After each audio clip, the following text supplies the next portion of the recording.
Hi, this video is about a possible way to get a breakthrough if you tried everything else and nothing seems to work. So I've got a friend who's got this medical condition, and she's done everything. She's prayed the prayer of faith, she's waited, nothing seems to work. She's doing all the right things. She's not doing any major sin. She's just like a little ordinary stuff everybody would do. So there's no major sin in her life. She's doing the right things, but the breakthrough just won't come. So I wanted to share some verses with her that would that may shake something loose. Just something that you just don't hear in church, that you don't hear on Christian television, that might work for her. So I was going to email her, but I decided, why not make a video of it and share it with everybody else too. So 2013, this man I knew had a lung disease that he didn't know about, and the doctors had misdiagnosed it as something else, like a heart problem or something. So he passed away, and I thought about that a lot ever since then. So last year I was watching this Christian Bible teacher on television, and congestion. Sorry about the congestion. Before I made the video, started making a video, nothing. But now when I start to make it, I'm having some kind of like dust or something. So this Bible teacher had this concept that if you wanted to have a ministry, you should sow into the ministry that you want to have, or the type of ministry that you want to have. So if you want to be a missionary, you should sow into mission work. If you want to be like an evangelist, you should sow into evangelism, or a musician, you should sow into music, that type of stuff.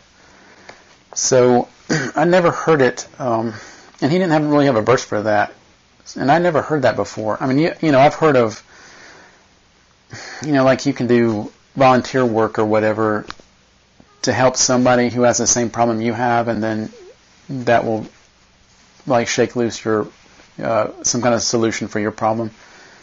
But I never really heard anybody talk about sowing into like a specific thing to receive something specific.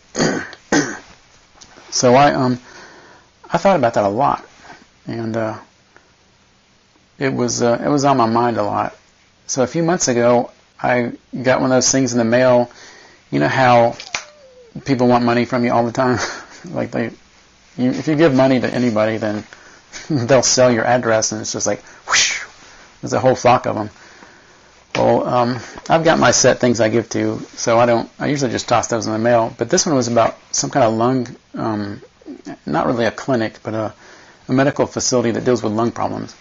So that after what happened in 2013, that caught my attention, and I was so I checked them out. And after seeing that Bible teacher, I had the thought, what if the guy that had died could have sown into something like this and received healing for his lung problem? Would it even work that way?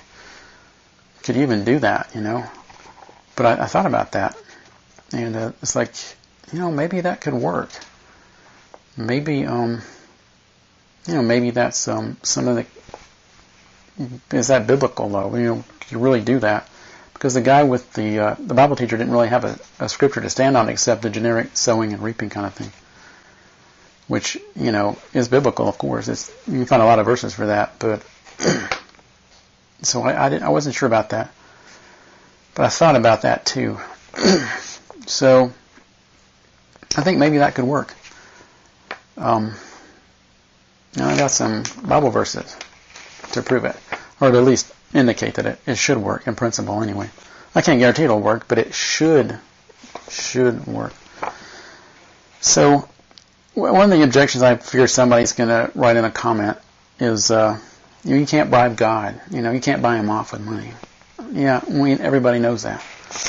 But you can sow a seed, right? And money's like a seed. We think of, like, our culture thinks of money as evil, but it's really just a tool. It's not money that's evil, it's the love of money that's evil. So instead of thinking of money as something evil, we really should think of it as labor converted into something tangible. Because when you work and you get money, your money is like your labor being converted into something that's easy to spend. So in the ancient Israelites, they had crops and stuff. Like they had barley and goats and sheep and stuff. Well, raising the goats was like the goat or the sheep or whatever was like a tangible manifestation of their labor. And the barley harvest or whatever was the sheaf of barley was, a tangible manifestation of labor. So money is really just a tangible manifestation of labor. And you can give money the same way you would give the same way you would volunteer to do something. And sometimes you can't volunteer, so money's the only way to go. So Deuteronomy 14, chapter 14, verse 22, thou shalt truly tithe all the increase of thy seed that the field bringeth forth year by year, and thou shalt eat before the Lord thy God in the place which he shall choose to place his name there, the tithe of thy corn, of thy wine, and of thine oil, and the firstlings of thy herds and thy flocks, that thou mayest learn to fear the Lord thy God always. And if the way be too long for thee, so that thou art not able to carry it, or if the place be too far from thee, which the Lord thy God shall choose to set his name there, when the Lord thy God hath blessed thee, then shalt thou turn it into money, and bind up the money in thine hand, and thou shalt go into the place which the Lord thy God shall choose, and thou shalt bestow the money for whatsoever thy soul lusteth after. Obviously lust in 1611 meant something different. For oxen, or for sheep, or for wine, or for strong drink, or for whatsoever thy soul desireth, and thou shalt eat there before the Lord thy God, and thou shalt rejoice, thou and thine household. So, even ancient Israelites didn't always tithe, and they can convert their tithes, the fruit of their labor, into money. So that goes back to the Old Testament even. Money's has not always been around, but so, before somebody says, hey, you can't bribe God, well, no, but you can sow a seed with money because it's really the fruit of your labor. If the ancient Israelites can do it, we can do it too. So,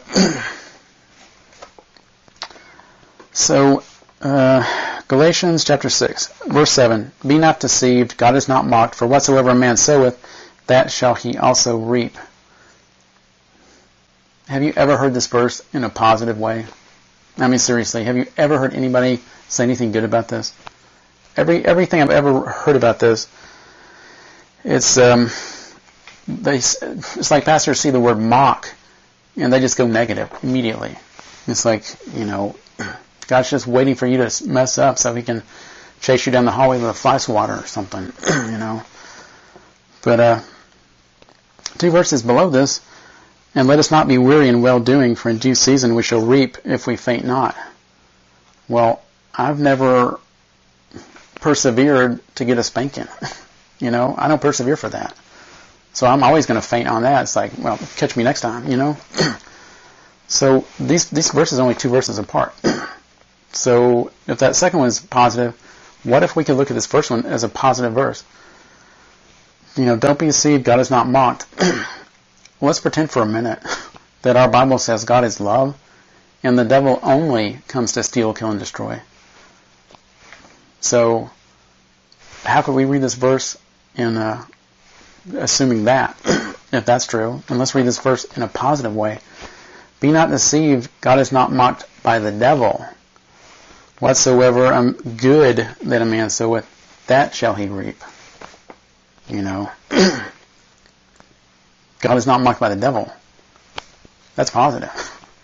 That's a totally positive way to read that verse. It's not negative. So, put that down. Let me get a little bit of water.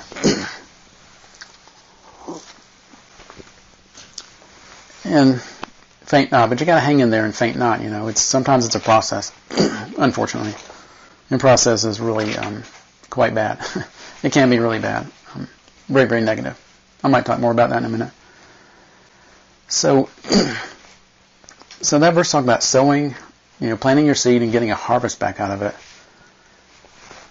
So the idea I've got is, what if you could sow a very specific seed and get a very specific harvest? If you go back into like Genesis chapter 1, everything reproduces after its kind. You plant corn, you get corn. You plant apples, you get apples. You don't get other stuff. So we tithe at church, and that's just so generic. What if we did something really specific? I mean, and you tithe at church, are you going to go to Habitat and find a church bench or something? That's, what can you, God can work with that tithe, but it's really not specific. Think about generational curses and stuff like that, and just, if you got a really specific medical problem, God can use your tithe at church, but that verse there, God is not mocked. If you sow it, you will reap it in a good way. If you sow good, you'll reap good.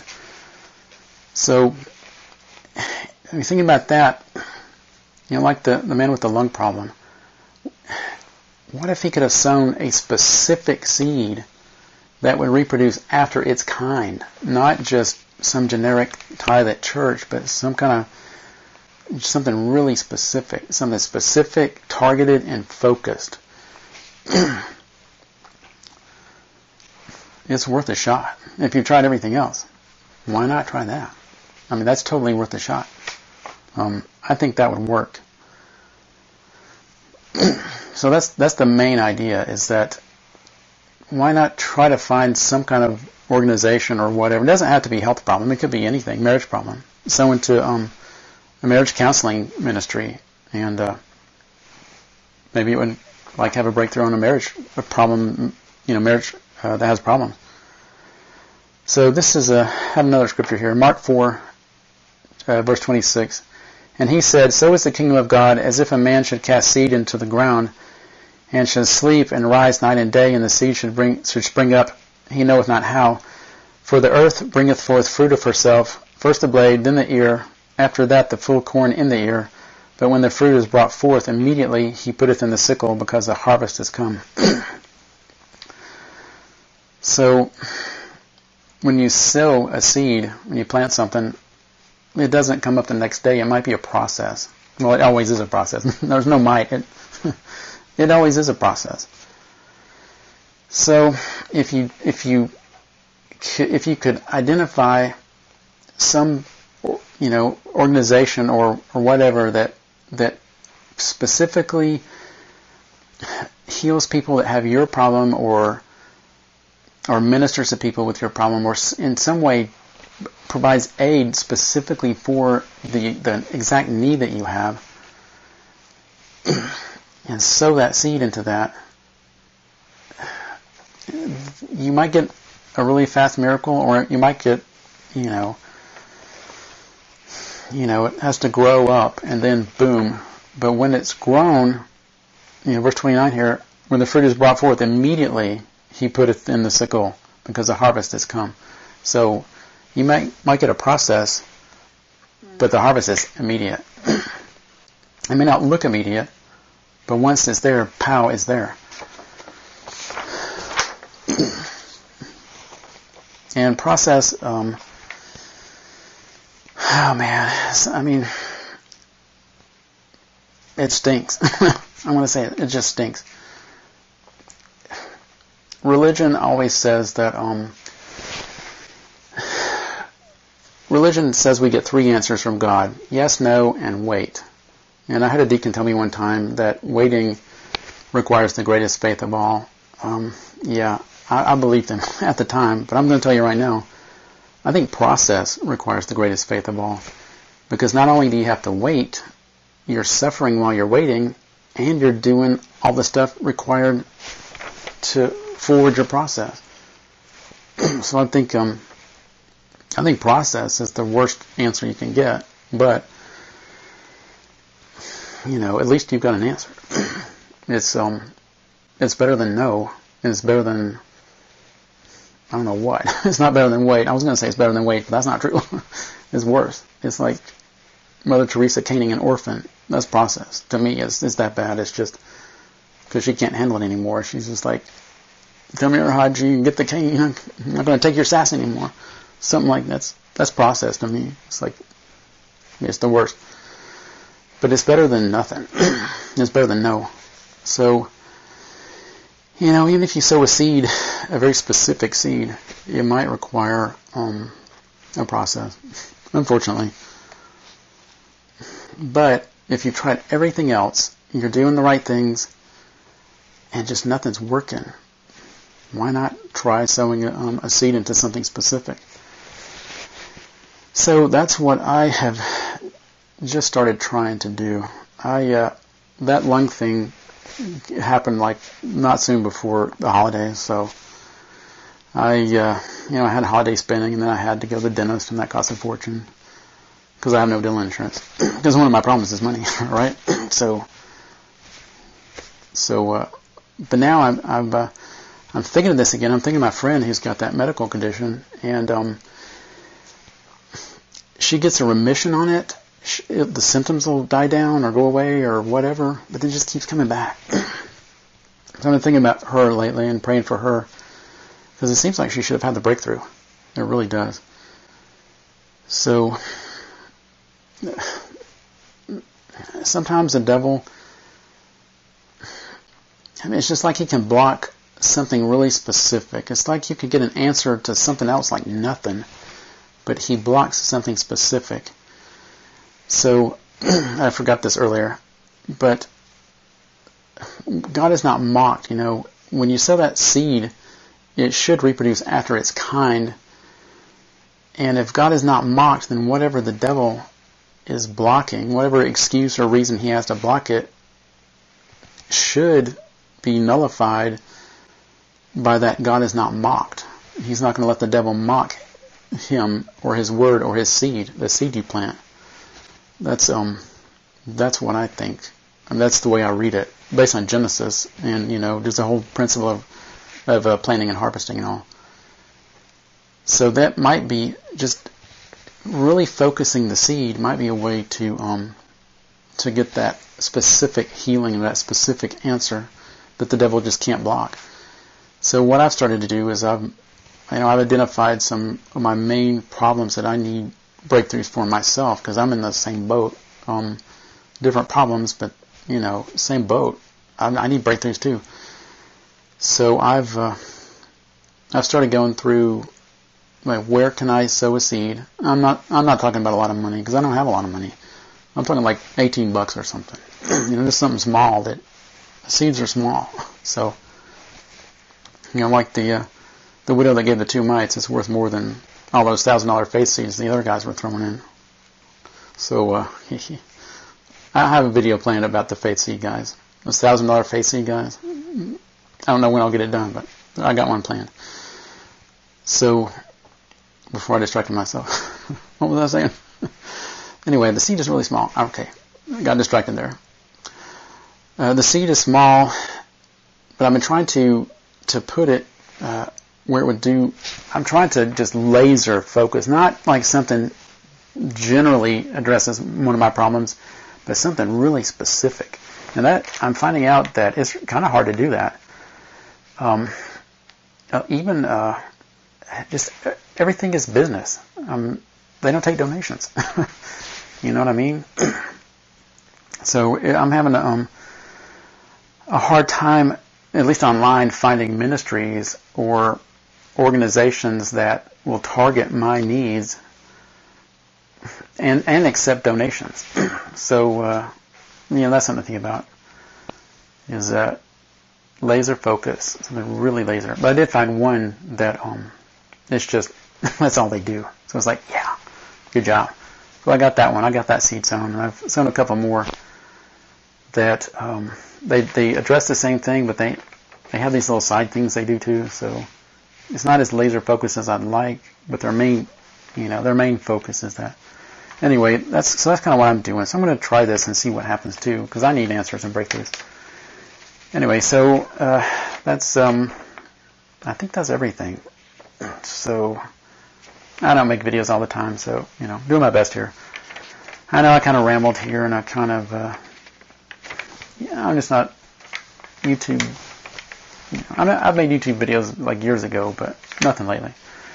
Anyway, so that's basically it. That's the core concept. Try to find somebody that meets the need that you have in a really specific, focused way, and just sow a small seed into it, and see if you get some kind of result out of that. Maybe a complete breakthrough. something the devil can't block, because God is not going to be mocked when you sow and reap. Anyway, so that's it. I hope you got something out of this. And God bless you, and I'll see you in the next video.